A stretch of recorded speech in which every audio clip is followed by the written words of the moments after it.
అదే RTV app వార్తల్ని క్షణాల్లో చదివే అవకాశం ఉంటుంది. ఒక న్యూస్ పేపర్, ఒక టెలివిజన్ ఛానల్ మీ చేతుల్లో ఎప్పుడూ ఉంటాయి.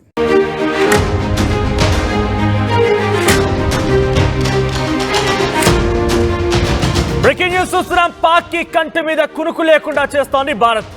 పహల్గామ్ ఉగ్రదాడి తర్వాత అటు దాయాది దేశాలు వణికిపోతున్నాయి. ఏం జరుగుతుందో తెలియక దిక్కుతోచని స్థితిలో ఉంది పాకిస్తాన్. అన్ని వైపుల నుంచి అష్టదిగ్బంధనం అయిపోయింది. ఎటు చూసినా కనీసం ఒక్క అవకాశం, ఒక్క ఆశ కూడా కనిపించడం లేదు. చైనా తప్ప ఏ దేశం కూడా కనీసం సహకరించడం లేదు. ప్రపంచవ్యాప్తంగా టెర్రర్ కంట్రీగా డిక్లేర్ చేసే అవకాశాలు కూడా పెద్ద ఎత్తున ఉన్నాయి. యుఎన్ఎస్సికి వెళ్తే యుఎన్ఎస్ సహకరించారు. యుఎన్ఓలో కూడా చాలా టఫెస్ట్ క్వశ్చన్స్ అందించి మీరే చెప్తున్నారు లష్కర్ ఈ తోయిబా, జైష్ ఈ మహమ్మద్ లాంటి ఉగ్రవాద సంస్థలకి మద్దతుగా నిలబడ్డ మీరే మళ్ళీ మా పైన భారత్ దాడి చేసిన ఎలా చెప్పగలుగుతున్నారంటూ కూడా చాలా టఫెస్ట్ క్వశ్చన్స్ సంధించింది యునైటెడ్ నేషన్స్ ఆర్గనైజేషన్. ఈ నేపథ్యంలోనే పెద్ద ఎత్తున పాకిస్తాన్ భయపడిపోతోంది. భారత్ దెబ్బకి పాకిస్తాన్లో పెద్ద ఎత్తున అలజడులు మొదలయ్యాయి. ఇప్పటికే ఒక నీటి బాంబ్ పేల్చాం మనం, గుర్తుంది కదా. సింధు జలాల ఒప్పందం రద్దు చేస్తూ ఒక నీటి బాంబుని పేల్చాం. ఈ నేపథ్యంలోనే భారత్ దెబ్బకి పాకిస్తాన్ అల్లాడిపోతోంది. తాగడానికి నీళ్ళు లేవు, అక్కడ కనీసం పంటలు పండించుకుందామంటే నీళ్ళు లేవు, అక్కడ ఎలక్ట్రిసిటీ ప్రొడక్షన్ కోసం నీళ్ళు లేవు. ఎటు చూసినా కూడా చాలా తీవ్రమైనటువంటి ఇక్కట్లు ఎదుర్కొంటోంది పాకిస్తాన్. ప్రస్తుతం చినాబ్ నది ఏదైతే ఉందో పూర్తిగా ఎండిపోయింది. సియాల్కోట్ సమీపంలోని చియాన్ నది ఎండిపోయినటువంటి ఆ దృశ్యాలు చూడండి. ఇక్కడ ఆర్టీవీ స్క్రీన్ పై చూస్తున్నారు కదా, అవన్నీ కూడా చినాబ్ నది ఏదైతే ఇండస్ రివర్ కి సంబంధించినటువంటి ఒక ఉపనది ఉందో ఉపనది అది. సో ఆ సింధు జలాల్లో కలిసేటువంటి ఉపనది చినాబ్ నది పూర్తిగా ఎండిపోయింది. మట్టి దిబ్బలు, ఇసుక దిబ్బలు, అక్కడ రాళ్ళు రప్పలు తప్ప ఏమి కనిపించడం లేదు. ఈ నదిపైన ఆధారపడి చాలా పెద్ద ఎత్తున గ్రామాలు ఉన్నాయి. చాలా పెద్ద ఎత్తున అక్కడ పంట పండించుకుంటే వారు కూడా ఉన్నారు. సో సింధు జలాలకు సంబంధించిన ఉపనదిగా ఉన్నటువంటి చినాబ్ నది ఎండిపోయినటువంటి దృశ్యాలు చూస్తుంటే ఇది కదా భారత్ దెబ్బ, ఇలా కదా భారత్ పాకిస్తాన్ కొట్టాల్సింది. ఇటువంటి విధంగా మనం ఆయుధాలతో దాడి చేయలేరు, మనం డైరెక్ట్గా ఆ రంగంలోకి దిగలేదు, యుద్ధక్షేత్రం దిగలేదు. కానీ ఇక్కడ నిల్చునే మన దగ్గర మన చోట నిల్చునే ఒక దెబ్బ కొడితే పాకిస్తాన్ అల్లాడిపోతోంది.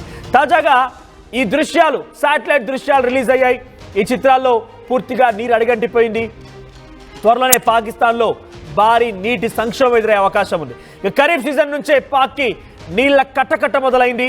చినాబ్ నుంచే 80% జనాభాకు నీళ్లు అందిస్తూ ఉంటారు పాకిస్తాన్ ప్రభుత్వం. సో ఈ నేపథ్యంలో అక్కడ చినాబ్ నది పూర్తిగా ఎండిపోవడంతో తాగడానికి నీళ్లు కూడా లేవు.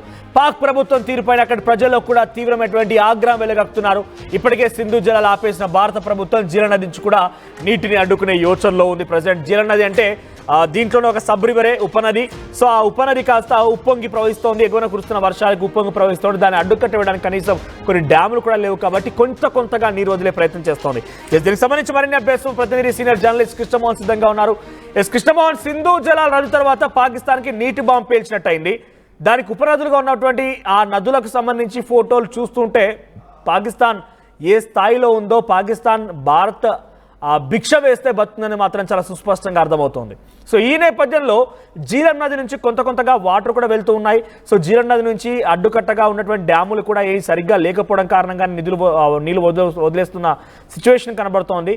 సో ప్రెసెంట్ పాకిస్తాన్కి దెబ్బ ఎలా కనబడుతోంది, ఇంకా భారత్ ఎటువంటి ఆలోచన చేస్తోంది ఈ నీళ్ళని అడ్డుకునే ప్రయత్నంలో భాగంగా?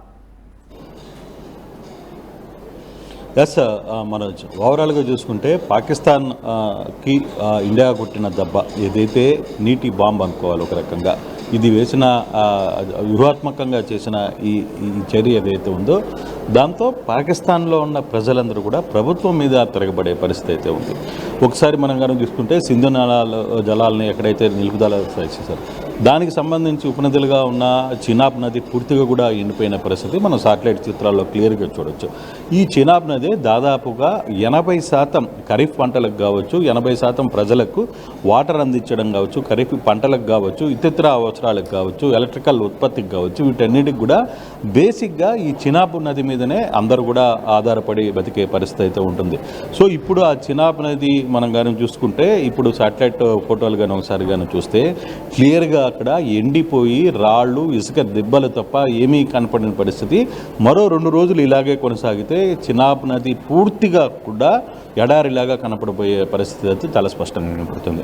మరోవైపు భారత్ జీలం నదిని కూడా, అంటే ఆ సింధు జలాలకు సంబంధించిన ఉపనదిగా ఉన్న జీలం నదిని కూడా పూర్తిగా కూడా ఆపే ప్రయత్నం అయితే చేస్తోంది. కాకపోతే ఇప్పటికే పైన కొంత పెద్ద ఎత్తున వాటర్ వస్తున్న నేపథ్యంలో కొద్దిగా అక్కడి నుంచి వాటర్ అయితే పాకిస్తాన్లోకి వస్తుంది కానీ దాన్ని కూడా బహుశా ఈరోజు రేపటి లోపలే దాన్ని పూర్తిగా కూడా ఆ కట్టడి చేయాలనే ఒక ప్రయత్నం అయితే చేస్తుంది. బహుశా అది కూడా ఒక 2-3 రోజుల వరకే పాకిస్తాన్లోకి నీళ్లు వచ్చే పరిస్థితి తప్పితే మిగతా ముందుకు సాగలేదు అనేది.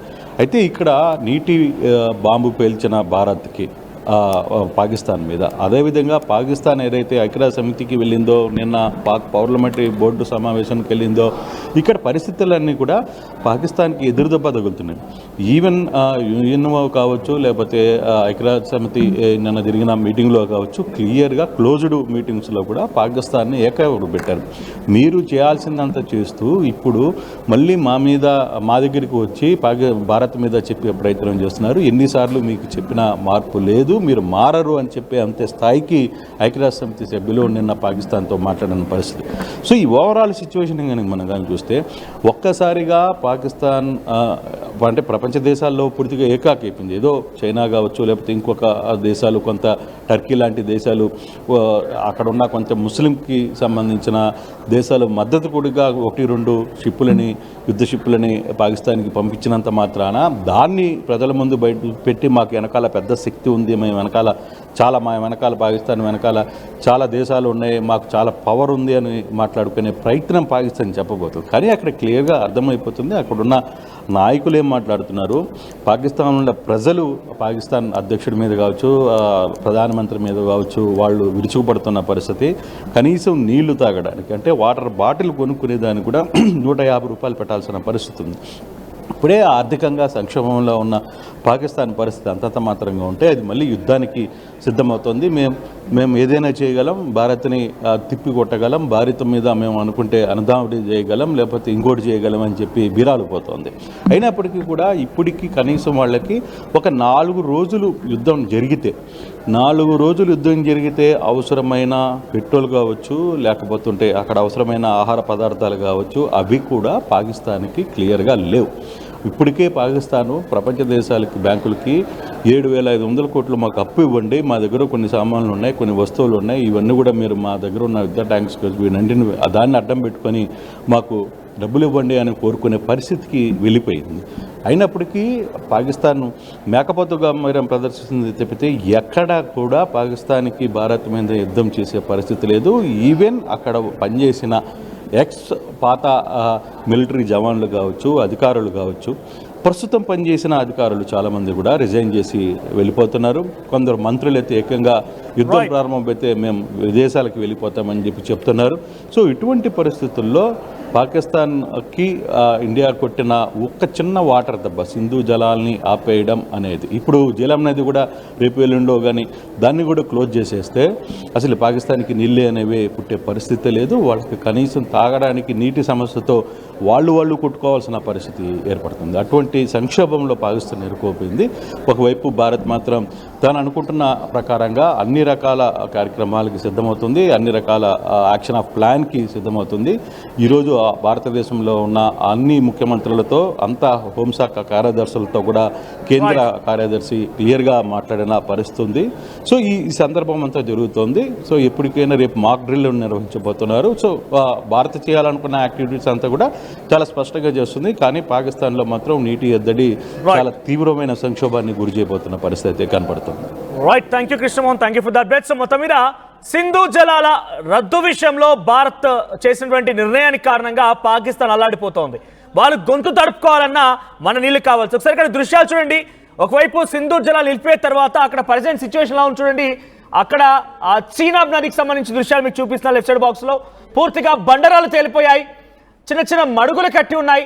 అక్కడ మెజారిటీ 80% మంది జనాభా కూడా ఈ నీళ్ళు ఆధారపడే వారందరికీ తాగడానికి నీళ్ళు అందిస్తూ ఉంటారట. సో చీనాబ్ నది పూర్తిగా ఎండిపోయి రాళ్ళు రప్పలు మొత్తం బయటపడిన నేపథ్యంలో అక్కడ కనీసం వాళ్ళ పెదవులు తడుపుకోవడానికి కూడా నీళ్ళు లేవు. అటువంటి సినారియో మరికొన్ని రోజుల్లోనే ఇంకా ఘోరమైనటువంటి సిచ్యువేషన్కి దాయాది దేశం పాకిస్తాన్ వెళ్ళబోతోంది. ఇక్కడ చూడండి, ఆ డిఫరెన్స్ చూపిస్తాను మీకు నేను. 22న పహల్గామ్ ఉగ్రదాడి జరిగింది, 23వ తేదీన ఈ సింధు జల ఒప్పందాన్ని సంబంధించినటువంటి ఆ రద్దు చేసింది రాష్ట్ర భారత ప్రభుత్వం. ఆ తర్వాత 26వ తేదీకి సంబంధించి ఆ శాటిలైట్ దృశ్యాలు చూస్తుంటే కొన్ని చోట్ల అక్కడక్కడ కొన్ని నీళ్లు కనబడుతున్నాయి, చిన్న చిన్న దారాలు ఉన్నాయి. కానీ 29 డేట్కి వచ్చేసరికి పూర్తిగా ఎండిపోయింది. అంటే ఇప్పటికే దాదాపుగా పూర్తిగా చినాబ్ నది ఎండిపోయింది. చినాబ్ నది ఇక్కడ సియాల్కోట్ సెక్టార్ దగ్గర పూర్తిగా ఎండిపోయినటువంటి ఆ దృశ్యాలను చూడండి. సో ఏ మాత్రం కూడా నీళ్ళు సప్లై లేవు, ఏ మాత్రం కూడా నీటి జాడలేదు, వారికి కనీసం తాగడానికి నీళ్ళు లేవు. అక్కడ అగ్రికల్చర్ యూసేజ్ కోసం నీళ్ళు ఎటువంటి పరిస్థితుల్లో కూడా నీళ్ళు లేకపోవడంతో అల్లాడిపోతోంది. ఇకపై జీఎం నది కొంతగా దానికి అడ్డుకట్టుగా డ్యామ్స్ లేవు కాబట్టి నీళ్లు వదులుతోంది. కానీ రేపు మాపు దాన్ని కూడా కట్టడి చేసే అవకాశం ఉంది. సో నీటి బాంబుతో పాకిస్తాన్ అల్లాడిపోతోంది. భారత్ పేల్చినటువంటి ఈ ఒక్క నీటి బాంబు పాకిస్తాన్ పైన చాలా తీవ్రమైనటువంటి ప్రభావం చూపించింది.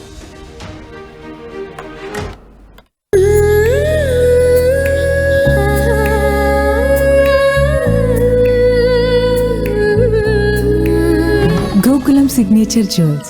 మరిన్ని వీడియోస్ కోసం ఛానల్ ని సబ్స్క్రైబ్ చేయండి. లేటెస్ట్ అప్డేట్స్ కోసం వాట్సాప్ ఛానల్ ని ఫాలో చేయండి. అండ్ లింక్ డిస్క్రిప్షన్ లో ఉంది.